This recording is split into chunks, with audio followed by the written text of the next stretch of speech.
నమస్కారం శ్రీ ఆచార్య అనంతకృష్ణ స్వామి గారు. నమస్కారం అండి. 224వ మనీ మంత్ర వీడియో సార్.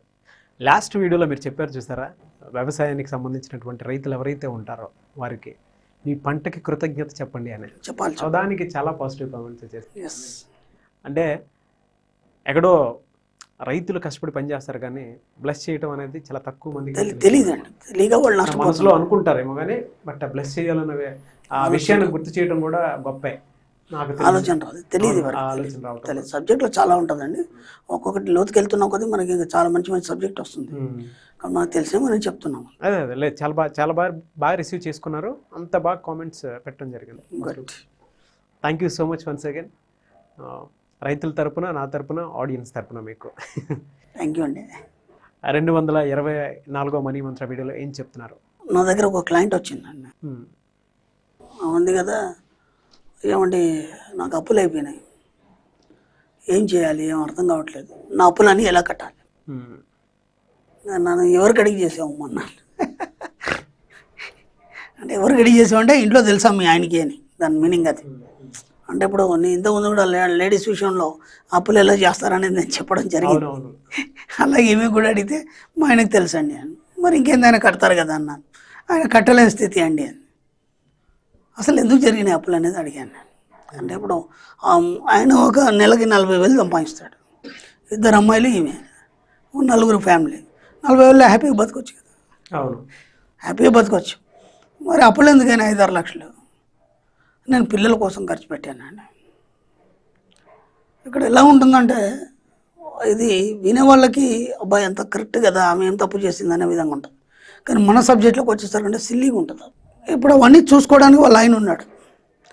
మీరు ప్రత్యేకంగా అప్పులు చేసి పిల్లల కోసం ఖర్చు పెట్టేది ఏముంది? ఓకే, ఇది బాగా గమనించండి. మీరు ఎక్కడ పొరపాటు చేస్తున్నారో అని చెప్తాను. ఇది జరగద్దు, ఇక ముందు కూడా జరగద్దు. ఇప్పుడు ఆయన చెప్పాడు నా ఇన్కమ్ సోర్స్ ఇది, ఆ ఇన్కమ్ సోర్స్లో మనం ఇలా బతుకుదామని చెప్పాడు. కానీ వీళ్ళు కొద్దిగా ఉత్సాహానికి పోయి పక్క వాళ్ళని కంపేర్ చేసుకొని కొద్దిగా ఖర్చులు పెంచుకోవడం జరిగింది. అది ఎప్పుడు ఆయనకి చెప్తే తిడతాడు. చెప్పకపోతే ఇక్కడ ప్రెస్టేజ్ పోతుందా, లేకపోతే మనం చూపించుకోలేమా అనే ఒక ఈ భావంతో చిన్నగా స్టార్ట్ చేస్తారు. ఇక్కడ ఏంటి, పిల్లలు ఏదో అడిగినప్పుడు నువ్వు ఇమ్మీడియట్లీ ఏం చేయాలి, మీ ఆయనకు చెప్పాలి. అప్పుడు ఆయన దాన్ని సమకూర్చే ప్రయత్నం చేస్తాడు. వీలు కానప్పుడు వీలు కాదని చెప్తాడు, ఇప్పుడు కాకపోతే మళ్ళీ చేస్తాడు. కానీ ఇప్పుడే కావాలని మొండితనం చేసేసి ఆయనకు తెలియకుండా ఎక్కడ తీసుకొచ్చేసి వీళ్ళకి అవన్నీ ఏర్పాటు చేసి ఇక్కడ ఏమైపోతుందంటే మీకు తెలియకుండా ఎక్కడ లోపలికి వెళ్ళిపోతున్నారు. అది ఎంత ఇది ఉంటుందంటే మీకు స్టార్టింగ్లో ఏం అర్థం కాదు. అది అలా ఒకప్పు నుంచి ఇంకో అప్పు అది మెల్లిమెల్లి ఒక స్థాయికి వచ్చిన తర్వాత దేనికైనా ఒక లిమిట్ ఉంటుంది. ఆ లిమిట్ దాటిన తర్వాత మీకు అప్పు పుట్టడం అనేది ఆగిపోతుంది. అప్పు పుట్టడం అయిపోయిన తర్వాత ఏమవుతుంది, ఇది ఇవ్వడం కష్టంగా మారుతుంది.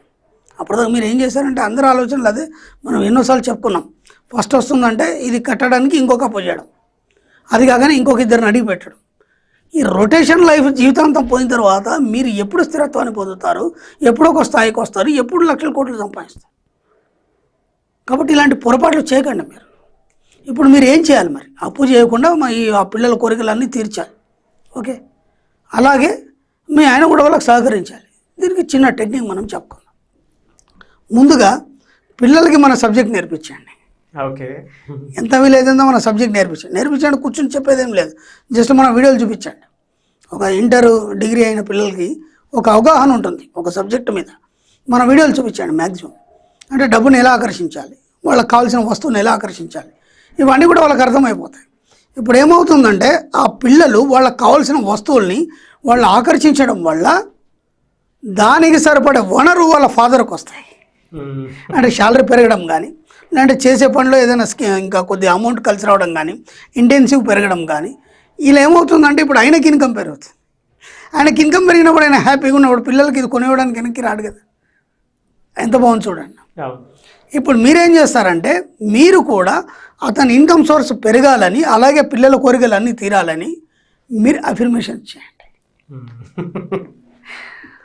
ఈ ఆలోచన రాలేదు మీకు, నా పిల్లలు అందరి ముందు బాగుండాలి, వాళ్ళకి అవున్నాయి వీళ్ళకి లేకపోతే ఎట్లా అనే ఉద్దేశంతో. అది మంచి భావనే, తల్లికుండే భావనే, తన పిల్లలు బాగుండాలని ఏ తల్లైనా కోరుకుంటుంది. కానీ మీకు తెలియకుండా ఏమైపోతే ఒక చట్రంలో ఇరుక్కుపోతున్నారు, అనవసరంగా అప్పుల పాలైపోతున్నారు. అది ఎలా ఉంటుందంటే చెప్పుకోవడానికి ఉండదు, అలాగని చెప్పేసి దాన్ని సరిదిద్దలేని పరిస్థితి.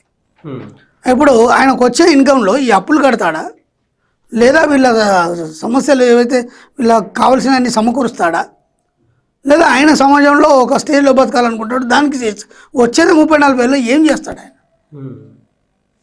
అప్పుడు ఆ కన్ఫ్యూజన్లో ఆయనకు ఒత్తిడి అవుతుంది. ఆ ఒత్తిడిలో ఇంట్లో గొడవలు అవుతాయి. ఇప్పుడు వచ్చేవాడు మాటికి నిన్ను అడుగుతాడు, ఆయన కూడా అవుతుంది. నీ భార్య కదా నీకు తెలియదు అంటాడు. ఎలా ఏమి తీసుకున్నప్పుడు తెలీదా అంటారు. ఎంత క్రష్ అయిపోతుందంటే ఫ్యామిలీ అంతా క్రష్ అయిపోయి ఏమైపోతుందంటే ఆ ఊరు వదిలిపెట్టి మళ్ళీ వేరే ఊరికి వెళ్ళిపోవడం, ఫోన్లన్నీ స్విచ్ ఆఫ్ పెట్టడం. అది ఎంత బాధాకరంగా ఉంటుంది అది. ఇప్పుడు నేను ఆమెకి ఏం చెప్పాలి? నేను వచ్చిన క్లయింట్కి నేను ఏం చెప్పాలి? నేను ఇదే మాట చెప్పాను, మీరు ఎక్కడ అప్పు చేయకండి ఫస్ట్. 2, పిల్లలకు సబ్జెక్ట్ నేర్పించండి. వాళ్ళకి ఏమేం కావాలో కోరుకోమనండి, ఎంత పెద్ద అయినా కోరుకోమనండి. కోరుకోవడం వల్ల ఏమవుతుంది, దానికి తగ్గ మనకు విశ్వం ఇవ్వడం జరుగుతుంది. అది ఎవరి రూపంలో ఇస్తుంది? వాళ్ళ ఫాదర్ రూపంలో ఇవ్వచ్చు, ఇంకెవరైనా రిలేటివ్స్ రూపంలో ఇవ్వచ్చు, ఏదైనా కావచ్చు. ఇప్పుడు మీ రిలేటివ్స్నే ఒక వ్యక్తి ఉన్నాడండి, ఒక మంచి పొజిషన్లో ఉన్నాడు, అనుకోకుండా మీ ఇంటికి వచ్చాడు. అమ్మాయి ఏం చదువుతుంది అని అడిగాడు. డిగ్రీ కంప్లీట్ అయింది, లేకపోతే పీజీ కంప్లీట్ అయిందండి. ఇంత మంచి చదివిన అమ్మాయి ఏం చేస్తుంది ప్రస్తుతానికి? ఖాళీ ఉందండి. ఖాళీ ఎందుకు, నా కంపెనీలో తీసుకెళ్తాడు. ఎందుకంటే మీ అఫర్మేషన్, ఈ అమ్మాయి అఫర్మేషన్, నేను మంచి కంపెనీలో చేయాలి, నేను పలానా వస్తువులు కొనుక్కోవాలి, లేదా నేను కార్ మెయింటైన్ చేయాలి, ఇవన్నీ పాపకు ఉన్నాయి, మీరు అందించలేని స్థితి. అప్పుడు ఏమవుతుందో విషయం వేరే ద్వారా కూడా మీకు ఇవ్వడం జరుగుతుంది. ఇప్పుడు 2 సోర్స్ వచ్చినాయి మీకు. ఒకటి, మీ ఆయన ఇన్కమ్ పెంచడానికి మీరు అఫర్మేషన్ చేయాలి. అలాగే పిల్లల కోరికలు కూడా ఎంత వీలైతే అంత కోరుకోమన్నాడు, వద్దని చెప్పదు. కోరికలు ఎప్పుడు కూడా ఆపదు, అదేదైనా సరే. వాళ్ళు ఎంత కోరుకుంటే అంత ఆయన ఇన్కమ్ పెరిగే అవకాశం.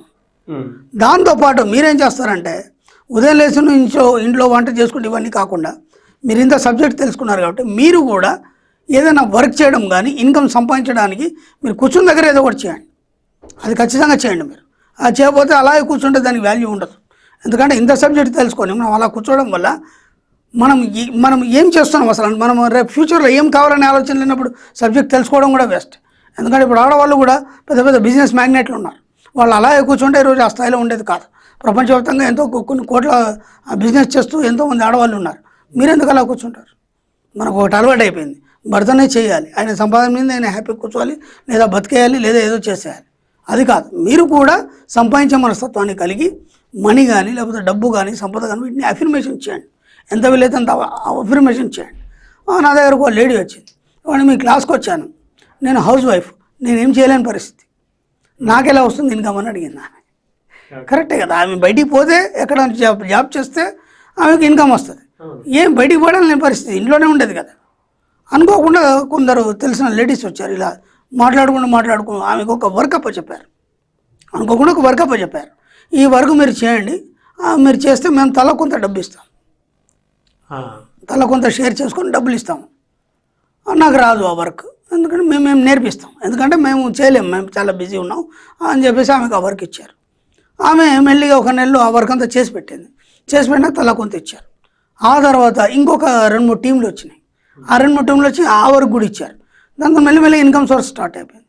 ఆ తర్వాత వాళ్ళందరితో కలిసి ఈమె ఒక బిజినెస్ స్టార్ట్ చేసింది ఇంట్లోనే. ఆ బిజినెస్లో బాగా సంపాదించింది. ఈరోజు ఆ అమ్మాయి కనీసం 50,000 నుంచి 1,00,000 రూపాయలు సంపాదిస్తుంది ఎవ్రీ మంత్. అంటే మీ దగ్గరికి అవకాశాలు వస్తాయి, డబ్బుకు సంబంధించిన అవకాశాలు మీ దగ్గరికి వస్తాయి ఎప్పుడు మీరు అఫర్మేషన్ చేసినప్పుడు. నేను అదే చెప్తున్నాను, ఖాళీ కూర్చోవడానికి లేదు. When you take rest you rust. మీరు ఎప్పుడైతే కూర్చున్నారో దేనికి పనికి రాకుండా పోతారు. కాబట్టి మీ పిల్లల కోరికలు తీరాలి, మీ కోరికలు తీరాలి, మీరు సమాజంలో ఒక సొసైటీలో ఒక పెద్ద స్థాయిలో ఉండాలి. కాబట్టి ఇంట్లో అందరూ అఫర్మేషన్ చేయండి, పిల్లలు చేయండి, మీరు చేయండి. ఎవరి కోసం చేస్తారు? మీ యొక్క ఫ్యామిలీ కోసం. మీరంతా ఒక స్థాయికి రావాలి, మీ కోరికలను నెరవేరబడాలి. దానికోసం ఏం చేస్తారంటే అప్పులు చేయకుండా ఓన్లీ అఫర్మేషన్స్ చేయండి. దానివల్ల అన్నీ వచ్చేస్తాయి బ్రహ్మాండంగా. అప్పులు చేయకూడదు, మార్గాలు చెప్తున్నాను. విశ్వం ఏదో రకంగా ఇస్తుంది మీకు, విశ్వం ఏదో రకంగా ఇస్తుంది. మీ హస్బెండే చేసి ఇవ్వాలనేం లేదు, ఇంకో రకంగా ఏదో రకంగా బోలెడు అవకాశాలు వస్తాయి. నేను ఎందుకంటే నా దగ్గర చాలా ఎగ్జాంపుల్స్, చాలామంది క్లయింట్స్ ఉన్నారు, రూపాయలు లేని పరిస్థితిలో ఇవాళ బాగా సంపాదిస్తున్నారు, ఏదో దాంట్లో సెటిల్ అయిపోయినారు. ఇప్పుడు అమ్మాయి అడిగింది నాకు సోర్స్ అంటే, నేనా ఏం పని చేయను, ఇంటి దగ్గరికి అవకాశాలు వచ్చాయా లేదా? వచ్చాయి. ఇప్పుడు దాంట్లో ఒక మంచి స్థాయిలో ఉంది అమ్మాయి, మంచి బిజినెస్ చేస్తుంది. అంత వాళ్ళే నేర్పుతారు. విశ్వం ఏం చేస్తుందంటే నువ్వు కోరుకున్నప్పుడు దానికి సంబంధించి అన్ని మెటీరియల్ అంతా తెచ్చి పెడతాను, దాన్ని ఎలా చేయాలనేది కూడా నేర్పించేస్తుంది, ఏదో రకంగా మీకు నేర్పించేస్తుంది. దానికి చదువుతో సంబంధం లేదు, దానికి డబ్బు సంపాదించడానికి చదువుకి ఎప్పుడు సంబంధం లేదు. ఎన్నోసార్లు చెప్పాను నేను. మీ ఆలోచన విధి విధానం, ఒక ఉన్నతమైన ఆలోచనలు, మీ యొక్క ఊహలు, మీ యొక్క కోరికల్ని విశాలపరచండి. మీరు ఎంత విషయాలు పరిస్తే అంత డబ్బు సంపద మీరు పొందగలుగుతారు. అనవసరంగా అప్పులు చేయకండి దయచేసి. ఎందుకంటే అయిపోయింది, చాలా అయిపోయింది. ఇన్ని వీడియోలు విన్న తర్వాత కూడా మళ్ళీ ఆ అప్పులతోని వాటితో మీరు నలిపోయే అవసరం లేదు మీకు. నేను ఓపెన్గా చెప్తున్నాను. Thank you sir, thank you so much Shri Acharya Anantakrishna Swami garu. నిజంగా చాలా మందికి ఉంటుంది అప్పులు చేయొద్దు, అఫర్మేషన్ చేయాలనే ఆలోచన బాగా ఇచ్చారు. అవునండి, లేకపోతే ఏమనుకుంటారంటే ఇంకో సోర్స్ లేదు కాబట్టి నేను అప్పులు చేస్తున్నాను, నేను తప్పు చేశాను, నా పిల్లల కోసం ఏదో చేశాను, మళ్ళీ అదో గొడవ. అది వినడానికి కూడా కరెక్టే కదా, ఆమె ఏం చేసుకుంది పాపం, నాకు కొనుక్కోలేదు, ఏం కొనుక్కోలేదు, పిల్లల కోసం ఖర్చు పెట్టిందని ఆలోచనలు ఉంటాయి. కానీ అక్కడ ఏమవుతుంది అనేది మీకు మొత్తం ఓపెన్ చేస్తాను నేను. అలా కాకుండా మంచి అఫర్మేషన్స్ చేయండి, మీరు కూడా మంచి బిజినెస్ చేయండి, ఒక టాప్ లెవెల్లో వెళ్ళిపోండి. అందరు మహిళలకు ఈ సందర్భం మరీ చెప్తున్నాను. థ్యాంక్ యూ అండి. Thank you sir.